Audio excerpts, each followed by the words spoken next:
And Ed, thanks for that. President Obama had an important sit-down today with the Secretary General of NATO at the White House. On the agenda, violence in eastern Ukraine, the wind-down of combat operations in Afghanistan, and the crisis threatening Iraq and Syria. The talks come in advance of the NATO summit, which will be held in September in Wales later today.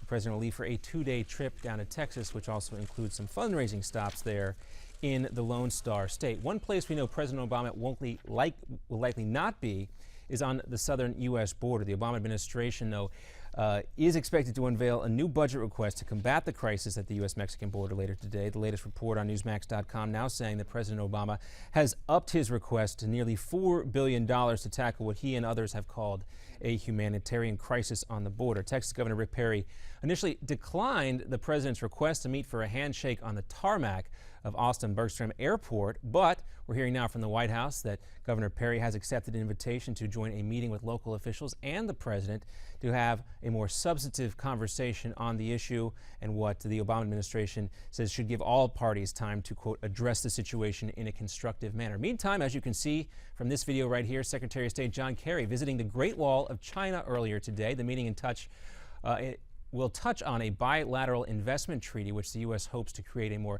level playing field for U.S. companies. Kerry will also urge Chinese leaders to ease its aggressive behavior in disputed waters of the South China Sea and elsewhere, as well as its activities in cyber espionage. I'm John Bachman. We're back with more news in 30 minutes.